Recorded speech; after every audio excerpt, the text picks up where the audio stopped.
Question 1. A 68-year-old male with a history of hypertension presents with a sudden onset of tearing, chest pain radiating to his back.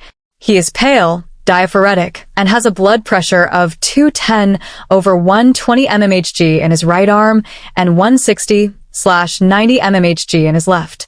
Which of the following is the most critical initial intervention? A. Administering 324 milligrams of aspirin. B. Establishing 2 large-bore IVs and rapidly infusing normal saline. C. Requesting orders for a beta blocker to lower the heart rate and blood pressure. D. Applying a non-rebreather mask at 15 liters per minute. Answer: C. Requesting orders for a beta blocker to lower the heart rate and blood pressure. This question assesses the management of a suspected aortic dissection, and the key clues are the tearing pain and the significant blood pressure discrepancy between arms. The primary goal is to reduce aortic wall stress by carefully lowering both heart rate and blood pressure, making a beta blocker the most critical intervention to request. Rapidly infusing fluids would be dangerous as it would increase the pressure on the weakened aortic wall and could worsen the dissection. Remember this principle. For a suspected aortic dissection, the priority is to gently pump the brakes on the heart and vascular pressure, not to flood the system with fluid or treat it like a standard heart attack. Question 2. You are treating a 25-year-old female who intentionally ingested a large quantity of amitriptyline. She is unconscious, with a heart rate of 140 BPM, a blood pressure of 70/40 millimeter of mercury, and a QRS duration of 0.14 seconds on the monitor. What is the most appropriate treatment? A. Amiodarone, 150 milligrams for push. B. Sodium bicarbonate 1 milliequivalent/K. C. Synchronized cardioversion at 100 joules. D. Lidocaine 1/5 mg/K. Answer: B. Sodium bicarbonate 1 milliequivalent/K. The scenario tests the management of a tricyclic antidepressant, TSA, overdose, indicated by the medication name and the classic signs of tachycardia, hypotension, and a widened QRS complex.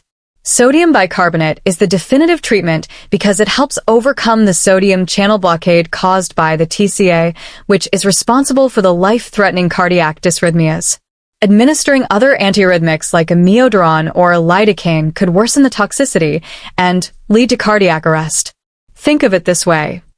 TCAs put a lock on the heart's sodium channels, and sodium bicarbonate is the key that helps unlock them, restoring normal electrical function. Question 3. A 4-year-old male is in severe respiratory distress, sitting upright, drooling, and making high-pitched inspiratory sounds. He has a fever of 103 degrees Fahrenheit, 39 degrees C. You suspect epiglottitis. Which action should you avoid? A. Administering humidified oxygen. B. Preparing for immediate transport. C. Visualizing the airway with a tongue blade. D. Keeping the child in a position of comfort. Answer: C. Visualizing the airway with a tongue blade. This question focuses on the emergency management of epiglottitis, a bacterial infection causing severe swelling of the epiglottis, which can completely obstruct the airway. The key signs are the tripod position, drooling, and stridor. Attempting to visualize the airway with a tongue blade is extremely dangerous because it can trigger a complete laryngospasm, a sudden closing of the larynx, and lead to total airway obstruction. All other actions, such as providing oxygen, ensuring rapid transport, and maintaining a position of comfort, are appropriate to minimize the child's anxiety and oxygen demand. The essential takeaway is to never put anything in the mouth of a child with suspected epiglottitis. The safest place to manage their airway is in a controlled hospital setting. Question 4. You are managing a 22-year-old male who fell from a second-story balcony. He is hypotensive with a blood pressure of 80/50 mmHg, a heart rate of 58 BPM, and has warm, dry skin below the level of his chest. He has no obvious signs of external bleeding. This presentation is most consistent with which type of shock? A. Hypovolemic shock. B. Cardiogenic shock. C, Neurogenic shock. D, Septic shock. Answer: C. Neurogenic shock. This question tests the ability to differentiate types of shock, specifically identifying neurogenic shock.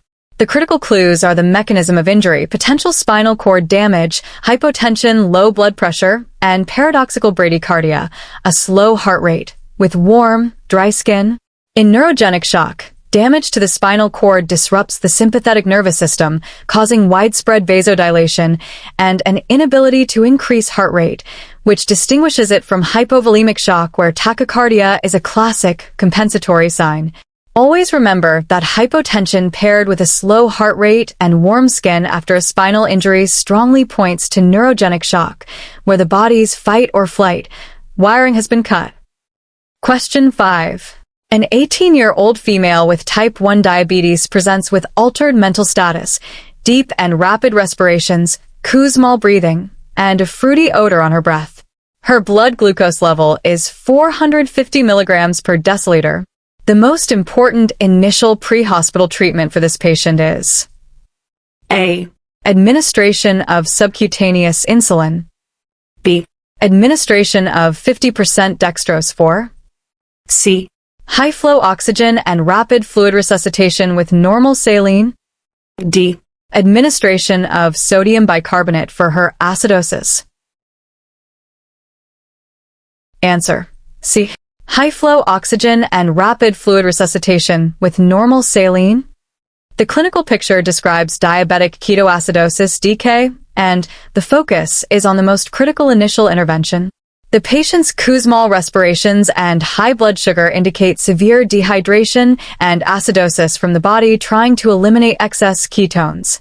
Therefore, the most important first step is aggressive fluid resuscitation with an isotonic crystalloid like normal saline to correct the profound dehydration and improve perfusion to the kidneys so they can help clear the acid and glucose.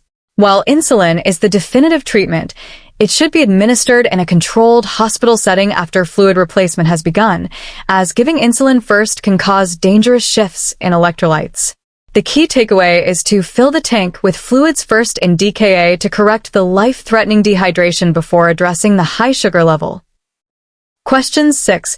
A 30-year-old female in her third trimester of pregnancy suddenly feels a gush of fluid and then feels something pulsating in her vagina. Upon examination, you see a loop of the umbilical cord protruding from the vaginal opening. What is the most appropriate immediate action? A, Attempt to push the cord back into the vagina. B, Place the patient in a supine position with her legs elevated. C, Place a sterile gloved hand into the vagina to lift the presenting part off the cord. D, Encourage the patient to push to expedite delivery. Answer: C. Place a sterile gloved hand into the vagina to lift the presenting part off the cord. This scenario involves a prolapsed umbilical cord, a true obstetrical emergency where the cord precedes the baby, risking compression that can cut off the baby's oxygen supply. The key word is pulsating, which confirms the cord has circulation that must be protected. The correct and critical action is to insert a gloved hand to manually lift the baby's head or presenting part off the cord to relieve the pressure, while immediately preparing for rapid transport. Pushing the cord back in is ineffective and can cause trauma, while having the mother push would only increase the compression. The priority is to manually protect the cord's blood flow until the baby can be delivered by emergency C-section. Your hand is literally the baby's lifeline in this situation. Question 7. You respond to a farm where a 50-year-old male was exposed to a large amount of pesticide. He is confused, vomiting, and has pinpoint pupils. He is also bradycardic and salivating profusely. Which medication do you anticipate administering? A, Naloxone, B, atropine, C, glucagon, D, furosemide. Answer: B. Atropine. This question tests the recognition and treatment of organophosphate poisoning, a common ingredient in pesticides. The key symptoms are described by the acronym SLUGM: salivation, lacrimation, urination, defecation, GI distress, emesis, meiosis, which are all signs of overstimulation of the parasympathetic nervous system.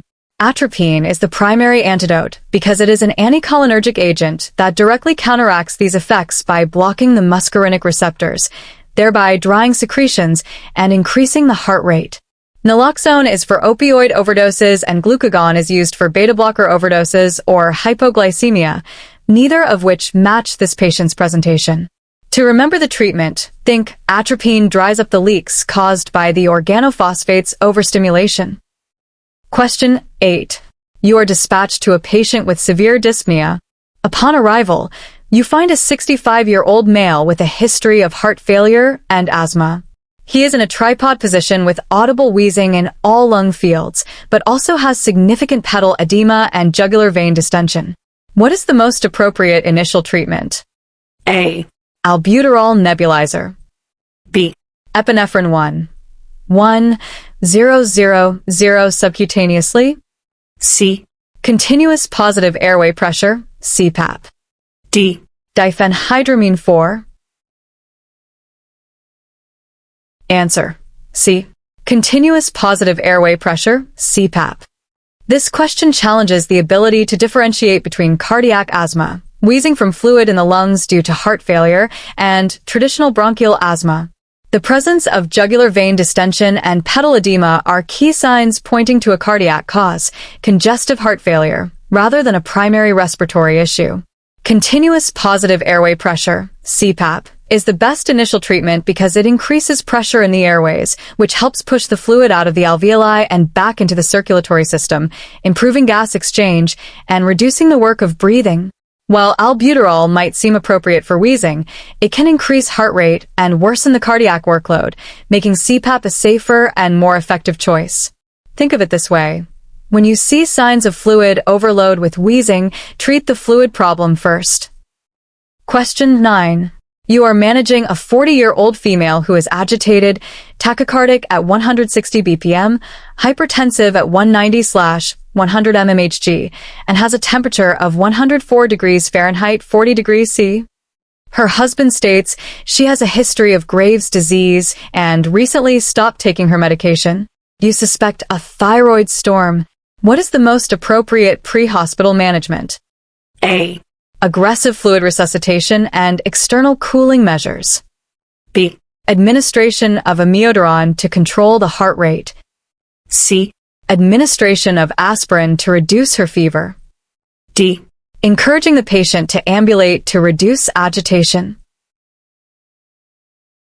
Answer: A. Aggressive fluid resuscitation and external cooling measures. This scenario describes a thyroid storm, a life-threatening condition of extreme hyperthyroidism, with the key indicators being high fever, extreme tachycardia, hypertension, and altered mental status in a patient with a known thyroid disorder. The immediate priority in the pre-hospital setting is supportive care, which includes aggressive cooling to manage the hyperthermia and fluid resuscitation to address the dehydration caused by the hypermetabolic state. Aspirin should be avoided because it can increase the level of free thyroid hormone, worsening the condition. While beta blockers may be used in the hospital, the most crucial initial steps are to cool the patient and replace fluids. A helpful way to remember this is to treat the life-threatening symptoms first. Cool the heat and fill the tank. Question 10. A 35-year-old male with a history of a C6 spinal cord injury is complaining of a pounding headache. He is flushed and diaphoretic above his nipple line. His blood pressure is 220/130 mmHg, and his heart rate is 45 BPM. What is the most likely cause of his symptoms? A. Hypertensive crisis. B. Autonomic dysreflexia. C. Increased intracranial pressure. D. Myocardial infarction.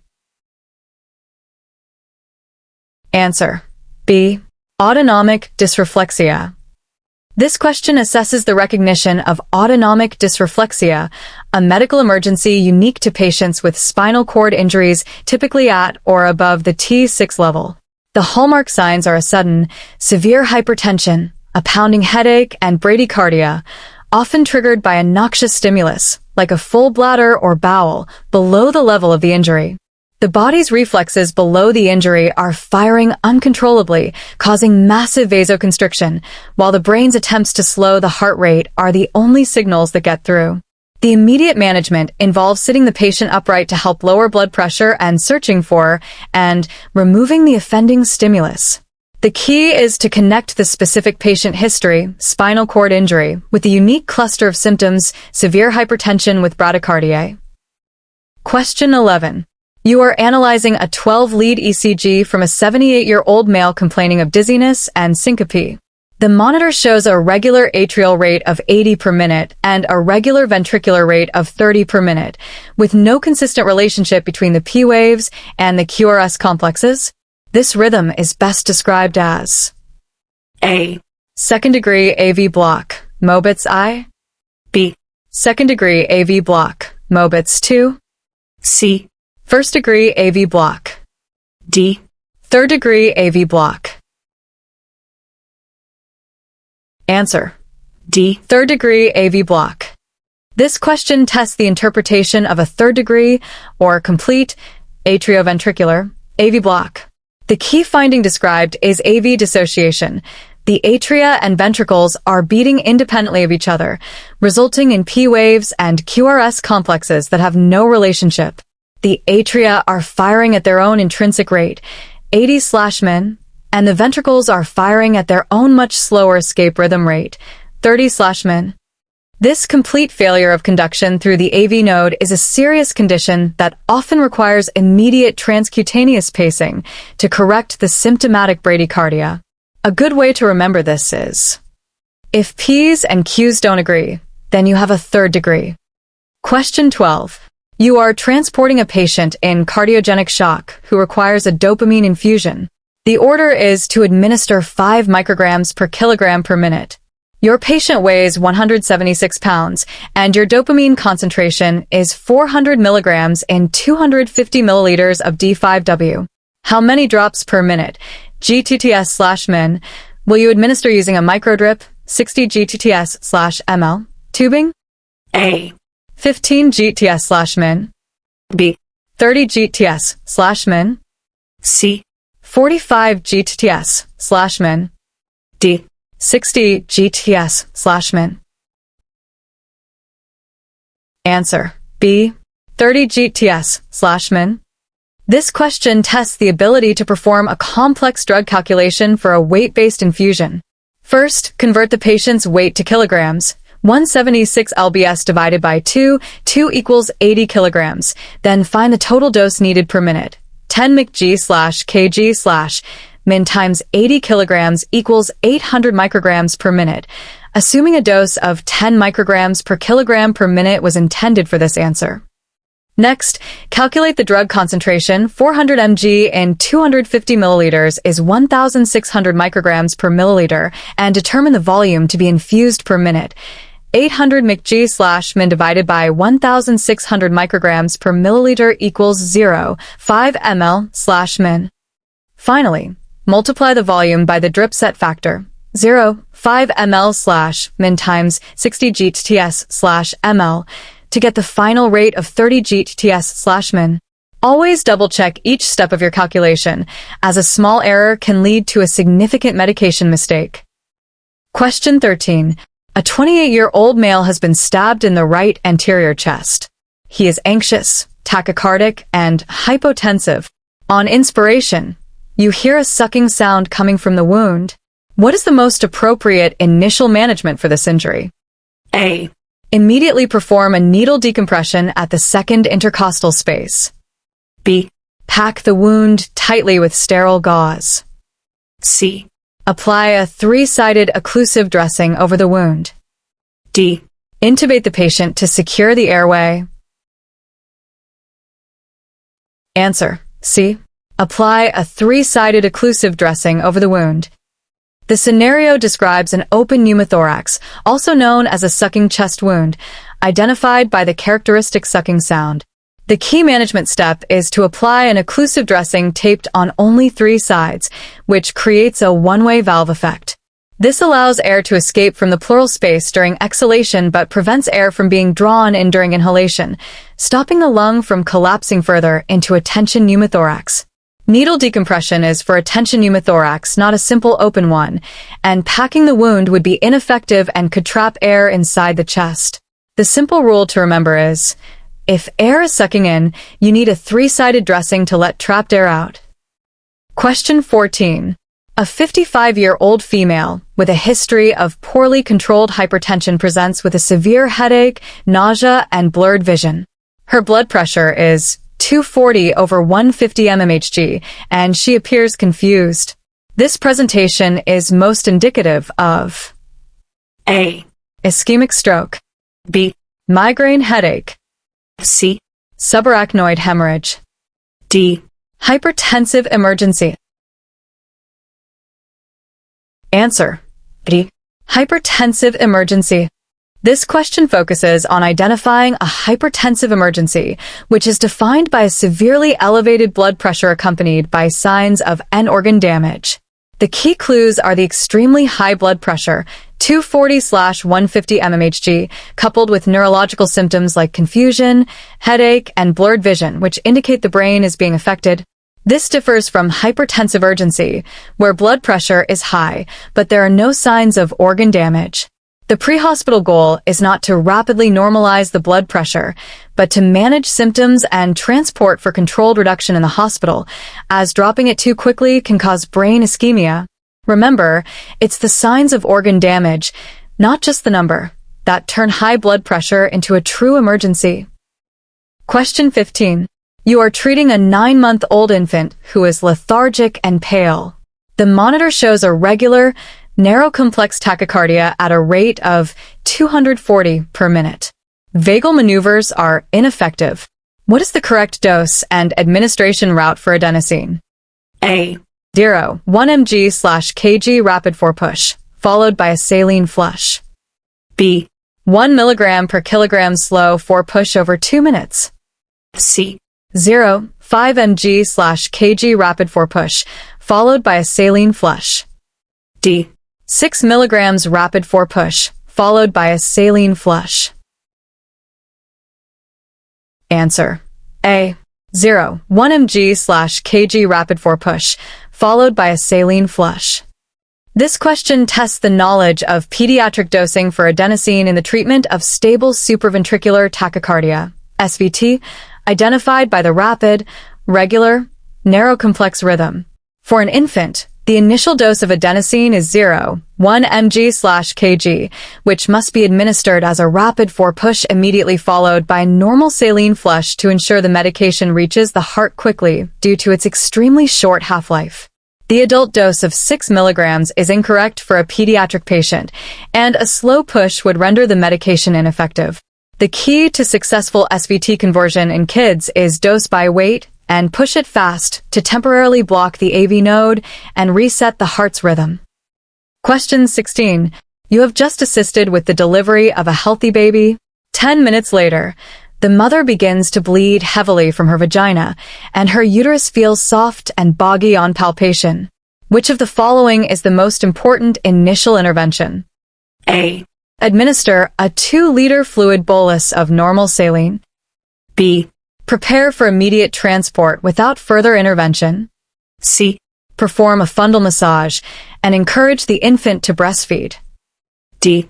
Place the mother in the Trendelenburg position. Answer: C. Perform a fundal massage and encourage the infant to breastfeed.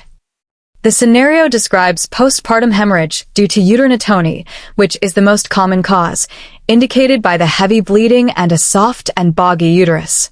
The most critical initial intervention is to perform a vigorous fundal massage to stimulate the uterine muscles to contract, which constricts the blood vessels at the placental site and controls the bleeding. Encouraging the infant to breastfeed complements this by stimulating the natural release of oxytocin, a hormone that causes uterine contractions. While fluid resuscitation is also important, directly addressing the source of the bleed with fundal massage is the first and most effective action. The takeaway is, a boggy uterus needs a massage to make it firm and stop the bleeding. Question 17. A 34-year-old hiker was bitten on the hand by a spider an hour ago. She now complains of severe, cramping abdominal pain, muscle spasms, and has a target-shaped lesion on her hand. Her vital signs are stable.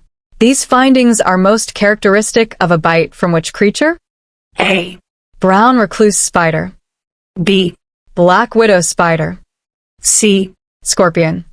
D. Rattlesnake. Answer: B. Black widow spider. This question assesses the ability to recognize the classic signs of a black widow spider envenomation.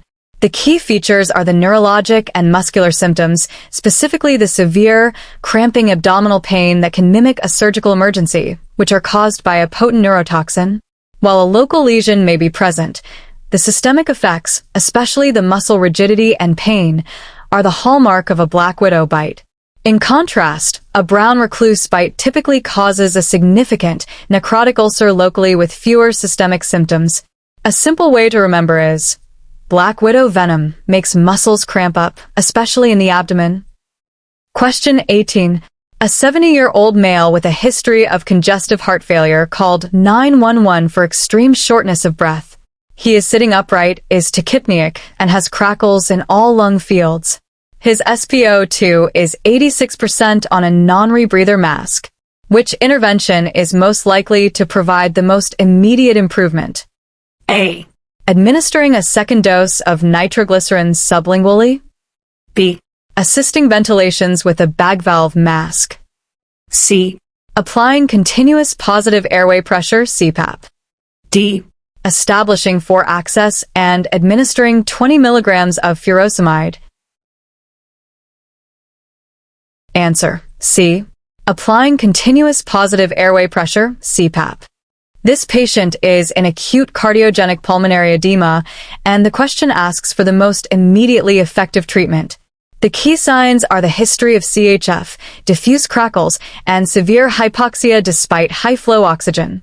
Continuous positive airway pressure, CPAP, is the most beneficial intervention because it provides constant pressure that helps push the fluid out of the alveoli, decreases the work of breathing, and improves gas exchange more rapidly than medications alone. While nitroglycerin and furosemide are important treatments, CPAP provides the quickest and most significant relief for the patient's respiratory distress and hypoxia. Think of CPAP as a non-invasive way to physically squeeze the water out of the lungs, providing almost instant relief. Question 19. You are called to a 52-year-old male with a history of alcoholism who is vomiting large amounts of bright red blood. He is tachycardic, hypotensive, and has a distended abdomen. You suspect bleeding esophageal varices. What is the most appropriate treatment to consider? A. Inserting a nasogastric tube to decompress the stomach. B. Administering ondansetron to control the nausea. C. Aggressive fluid resuscitation and considering an octreotide infusion. D. Placing the patient in a prone position to prevent aspiration. Answer: C. Aggressive fluid resuscitation and considering an octreotide infusion.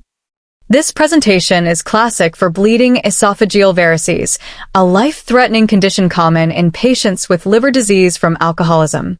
The priority is to manage the hemorrhagic shock with aggressive fluid resuscitation using large-bore IVs to maintain perfusion. Octreotide is a specific medication that can be administered as it reduces blood flow to the portal system, which is the network of veins feeding the varices, thereby helping to control the bleeding. Inserting a nasogastric tube is contraindicated as it can easily rupture a varix and worsen the hemorrhage catastrophically. The key focus is on restoring volume and, if available, administering medication that specifically targets the source of the bleeding. Question 20. An elderly patient presents with a sudden onset of aphasia and right-sided facial droop that began 45 minutes ago. His wife states he has a history of atrial fibrillation. Based on this history, what is the most likely cause of his symptoms? A. Hemorrhagic stroke due to an aneurysm. B. Transient ischemic attack. T. C. Ischemic stroke due to an embolus. D. Hypoglycemic event. Answer: C. Ischemic stroke due to an embolus. The question asks to identify the most likely type of stroke based on the patient's history. The key information is the history of atrial fibrillation, an irregular heart rhythm known to cause blood clots to form in the atria. These clots can then travel, embolize to the brain and block a cerebral artery, causing an ischemic stroke. The sudden onset of focal neurological deficits like aphasia, difficulty with speech, and facial droop is characteristic of this event. While a hemorrhagic stroke is possible, the strong risk factor of atrial fibrillation makes an embolic ischemic stroke the most probable diagnosis. Remember, atrial fibrillation is like a clot factory in the heart, making it a major cause of strokes. Question 21. You are managing a 50-year-old male in cardiac arrest. The monitor shows ventricular fibrillation.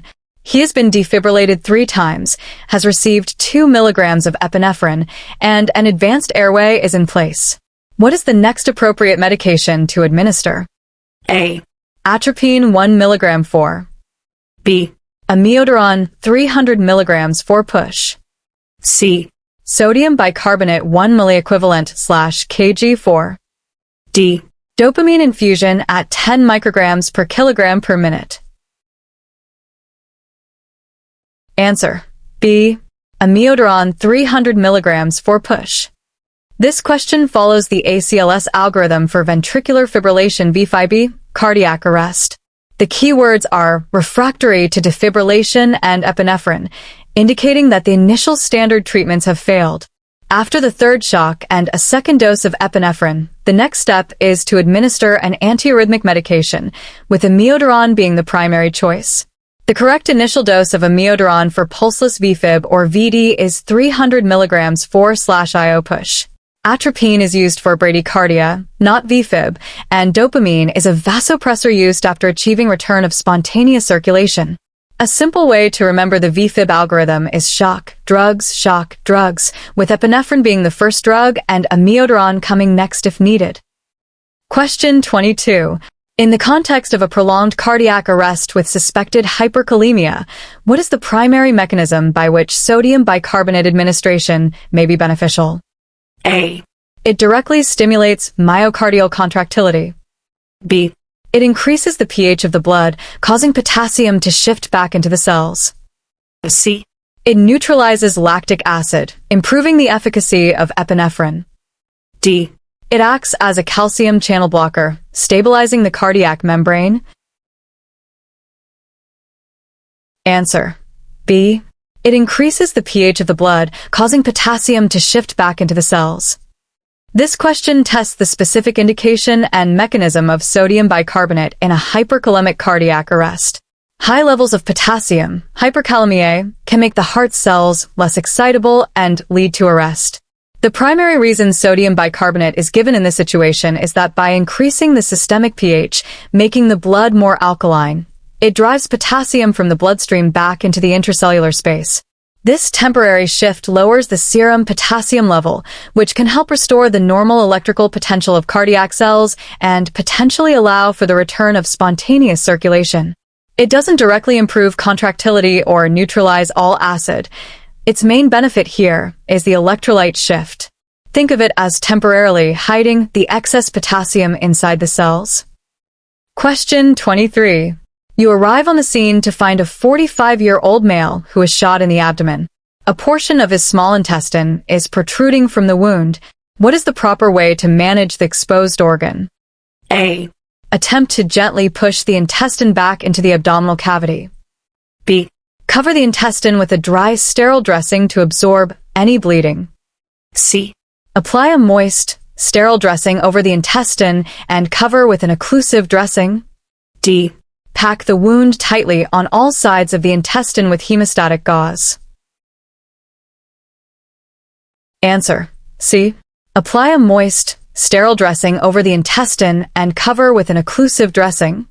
This question addresses the correct management of an abdominal evisceration where an internal organ protrudes through a wound. The key principle is to protect the exposed organ from further injury and drying out. The proper technique is to cover the intestine with a sterile dressing moistened with sterile saline and then apply a larger occlusive dressing over the top to keep it clean, warm, and moist. Never attempt to push the organ back into the abdomen, as this can cause further internal damage and introduce infection. A dry dressing would stick to the tissue and cause damage. Your goal is simply to cover and protect the organ until it can be surgically repaired.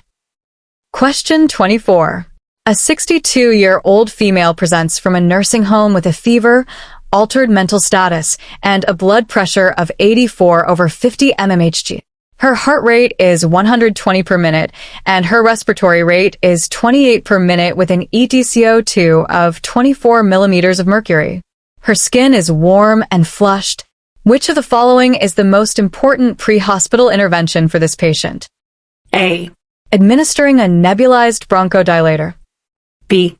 Initiating an 4-fluid bolus of 500 milliliters normal saline. C. Obtaining a 12-lead ECG to rule out a cardiac cause. D. Administering aspirin for her fever. Answer: B. Initiating an 4-fluid bolus of 500 milliliters normal saline. The cluster of symptoms, fever, altered mental status, hypotension, and tachycardia, in an older patient from a nursing home is highly suggestive of sepsis, a life-threatening response to infection. The low EtCO2 and rapid breathing also point towards the body trying to compensate for metabolic acidosis.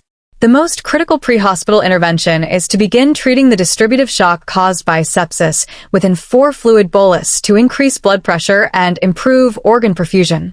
While other actions might be considered, fluid resuscitation is the cornerstone of early sepsis management and has the greatest impact on patient outcome. The key takeaway is that when you suspect sepsis, aggressive fluid administration is the immediate priority. Question 25. You are called for a 30-year-old male who is extremely agitated, violent, and shouting incoherently. He is diaphoretic, has remarkable strength, and appears insensitive to pain. His friends state he used cocaine earlier. This patient is at high risk for sudden death due to A. Respiratory depression. B. Rhabdomyolysis and hyperthermia. C. Hypertensive stroke. D. Hypoglycemia. Answer: B. Rhabdomyolysis and hyperthermia. This scenario describes excited delirium, a medical emergency characterized by extreme agitation, aggression, and metabolic derangement, often associated with stimulant use. The core danger is the patient's hyperthermic state and the massive muscle breakdown, rhabdomyolysis, from extreme physical exertion, which can lead to kidney failure, electrolyte abnormalities, and sudden cardiovascular collapse. Therefore, the immediate priorities are to safely restrain the patient and initiate aggressive cooling and sedation, often with a benzodiazepine, to stop the dangerous metabolic process. While he is hypertensive, the primary cause of death is the metabolic cascade, not a stroke or a respiratory depression. Remember, excited delirium is a metabolic crisis, not just a behavioral problem. Cooling them down is a life-saving measure. Question 26.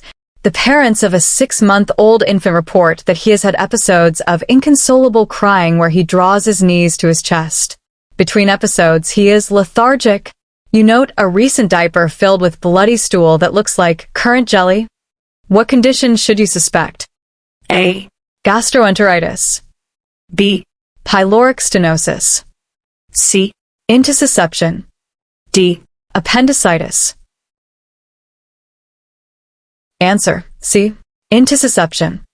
This question tests the recognition of intussusception, a serious pediatric condition where one segment of the intestine telescopes into another.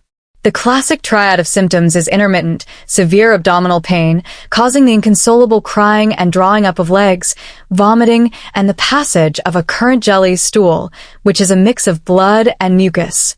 The periods of lethargy between the painful episodes are also a key indicator. Pyloric stenosis typically presents with projectile vomiting, not bloody stool, and appendicitis is rare in this age group. The distinctive currant jelly stool is the hallmark clue that points directly to this diagnosis. Question 27. You have just intubated a patient in cardiac arrest. Which of the following is the most reliable method for confirming initial and ongoing endotracheal tube placement? A. Bilateral chest rise and fall. B. Presence of condensation in the tube. C. Auscultation of breath sounds over the lungs and epigastrium. D. Continuous waveform capnography showing a consistent rectangular waveform. Answer: D. Continuous waveform capnography showing a consistent rectangular waveform. This question addresses the gold standard for confirming endotracheal (ET) tube placement. While chest rise, condensation, and auscultation are all valuable assessment tools, continuous waveform capnography is the most reliable and definitive method. A consistent, rectangular waveform indicates that the tube is correctly placed in the trachea and that the lungs are being ventilated, as it measures the concentration of carbon dioxide being exhaled from the lungs with each breath. It provides real-time, breath-to-breath confirmation that the tube has not become dislodged, making it superior to the other, more subjective methods. The rule is simple. No waveform means no airway, so if you don't see it, the tube is in the wrong spot. Question 28. A 40-year-old construction worker was trapped under a concrete slab for 2 hours. Once freed, he is conscious but his legs are massively swollen and mottled. His blood pressure is 90/60 mmHg and his heart rate is 120 bpm. In addition to oxygen and 4 fluids, what is a critical pre-hospital treatment to consider for this patient? A. Administering a diuretic like furosemide to reduce swelling. B. Applying tourniquets to both legs before he is moved. C. Administering sodium bicarbonate and calcium chloride. D. Placing the patient in a Trendelenburg position. Answer: C. Administering sodium bicarbonate and calcium chloride. The patient is suffering from crush syndrome, a condition where prolonged compression of muscle tissue leads to its breakdown, rhabdomyolysis, releasing large amounts of potassium and myoglobin into the bloodstream once the pressure is released. This release can cause life-threatening hyperkalemia, high potassium, and acute kidney failure. Administering sodium bicarbonate helps to treat the acidosis and shift potassium into the cells, while calcium chloride helps stabilize the cardiac membrane against the effects of hyperkalemia, preventing fatal dysrhythmias. Diuretics would worsen dehydration and kidney injury, making fluid resuscitation and electrolyte management the top priorities. Think of it as pre-treating the toxic flood of potassium you know is coming once the limb is freed. Question 29. You are treating a 60-year-old female with symptomatic bradycardia at a rate of 35 per minute. She is pale, diaphoretic, and has a blood pressure of 80/50 mmHg. You have administered a total of 1 milligram of atropine with no improvement. What is the next appropriate intervention? A. Administer an additional 1 milligram of atropine. B. Begin transcutaneous pacing. C. Administer amiodarone 150 milligrams for. D. Initiate a normal saline fluid bolus. Answer: B. Begin transcutaneous pacing. This question follows the ACLS algorithm for symptomatic bradycardia that is unresponsive to atropine. The patient's signs of poor perfusion, hypotension, pale and diaphoretic skin make her unstable, and the maximum effective dose of atropine has been reached without success. The next indicated step is to use a non-invasive method to increase the heart rate, which is transcutaneous pacing, TCP.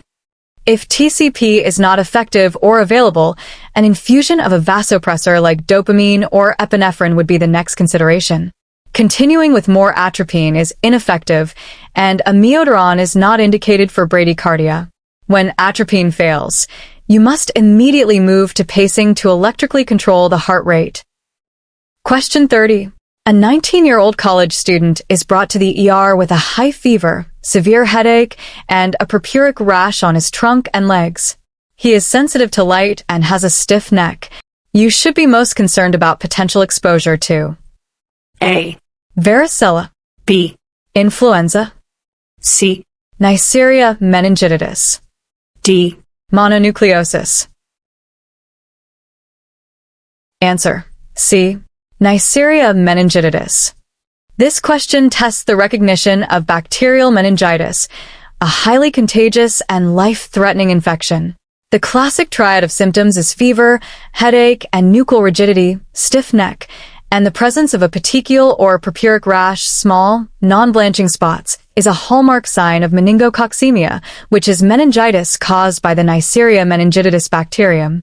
This presentation constitutes a medical emergency, and the paramedic should immediately don appropriate personal protective equipment, PPE, including a mask, due to the risk of droplet transmission. The combination of meningitis symptoms with this specific rash is the key indicator for this dangerous infection. Question 31. A 32-year-old female who is 34 weeks pregnant begins to have a tonic-clonic seizure at her baby shower. Her friends state she had been complaining of a headache and swelling in her hands and feet for the past week. This condition is best described as A.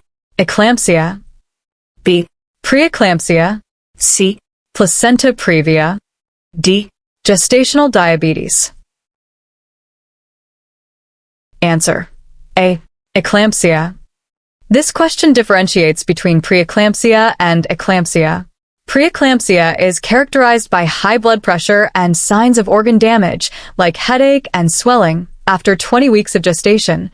The condition becomes eclampsia once a seizure occurs.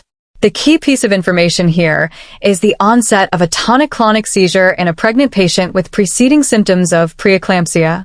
The definitive management for this life-threatening condition includes administering magnesium sulfate to prevent further seizures and preparing for emergent delivery of the baby. The simple distinction to remember is preeclampsia plus seizures equals eclampsia. Question 32. You are treating a patient who intentionally ingested an unknown amount of diltiazem. He is now lethargic, with a heart rate of 40 BPM and a blood pressure of 70 over 40 mmHg. His blood glucose is 60 milligrams per deciliter. Which of the following is the most appropriate treatment combination for this overdose? A. Atropine and transcutaneous pacing. B. Naloxone and dopamine. C. Glucagon and calcium chloride. D. Sodium bicarbonate and magnesium sulfate. Answer: C. Glucagon and calcium chloride. This question focuses on the specific management of a calcium channel blocker (CCB) overdose, such as diltiazem. CCBs cause profound bradycardia and hypotension. The primary antidotes are calcium chloride or gluconate, to directly counteract the blockage of calcium channels and increase cardiac contractility, and high-dose glucagon, which works by a different mechanism to increase intracellular calcium and improve heart rate and blood pressure. While atropine and pacing might be used, they are often ineffective, making calcium and glucagon the definitive first-line treatments for this specific toxicity. The key is to recognize that a standard bradycardia algorithm may not work and that specific antidotes are required. Question 33. You are treating a 45-year-old male who is involved in a high-speed motor vehicle collision. He has absent breath sounds on the left side, severe respiratory distress, jugular vein distension, and tracheal deviation to the right. His blood pressure is rapidly dropping. What is the most critical immediate intervention? A. Assist ventilations with a bag valve mask. B. Apply a cervical collar and rapidly transport. C. Perform a needle decompression of the left chest. D. Establish 2 large-bore IVs for fluid resuscitation. Answer: C. Perform a needle decompression of the left chest.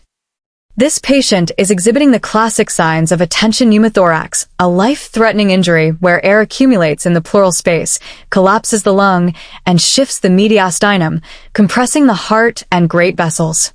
The key signs are absent breath sounds on one side, JVD, and tracheal deviation away from the affected side, which indicate obstructive shock. The single most important and immediate life-saving intervention is to perform a needle decompression to release the trapped air, which will allow the lung to re-expand and relieve the pressure on the heart. All other interventions are secondary to relieving the tension in the chest. A good rule of thumb is, if you see tracheal deviation and JVD after chest trauma, You must decompress the chest immediately. Question 34. A 60-year-old patient began experiencing stroke-like symptoms 90 minutes ago. You are transporting him to a stroke center, and he meets the initial criteria for potential fibrinolytic therapy. A key part of your role is to screen for contraindications. Which of the following findings would most likely exclude him from receiving fibrinolytic therapy? A. A blood glucose level of 150 milligrams per deciliter. B. A blood pressure of 175 over 100 mmHg. C. History of a previous heart attack 2 years ago. D. Evidence of active internal bleeding. Answer: D. Evidence of active internal bleeding. This question tests the knowledge of contraindications for fibrinolytic therapy, which are clot-busting drugs used to treat ischemic strokes. Because these drugs work by breaking down clots throughout the body, the most significant risk is causing or exacerbating bleeding. Therefore, any evidence of active internal bleeding, recent major surgery, or significant head trauma are absolute contraindications. While a blood pressure above 185/110 mmHg is a contraindication, it can often be lowered with medication, whereas active bleeding cannot be safely managed while administering fibrinolytics.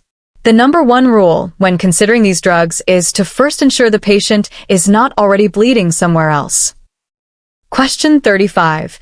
A 58-year-old male complains of substernal chest pressure. A 12-lead ECG reveals significant ST segment depression in leads V1, V2, and V3, with tall R waves in V2. What is the most important next step in managing this patient? A. Administer 324 milligrams of aspirin and transport to the closest hospital. B. Notify the receiving hospital of unstemi. C. Acquire a posterior ECG by moving leads V4, V6 to the posterior chest. D. Administer sublingual nitroglycerin every 5 minutes. Answer: C. Acquire a posterior ECG by moving leads V4, V6 to the posterior chest. This question tests the ability to recognize the subtle signs of a posterior wall myocardial infarction, which is a true STEMI equivalent. The key findings are the ST depression and tall R waves in the anterior leads, V1, V3, which are actually reciprocal changes or a mirror image of an ST elevation happening on the back of the heart. The most important next step is to confirm this suspicion by obtaining a posterior ECG, placing leads V7, V8, and V9 to look for the actual ST elevation, which is critical for activating the cath lab in a timely manner. Treating this as a non-STEMI would delay definitive care for a large heart attack. Here's a helpful tip. If you see significant ST depression in V1, V3, always think of it as a potential STEMI in disguise and take a look at the back of the heart.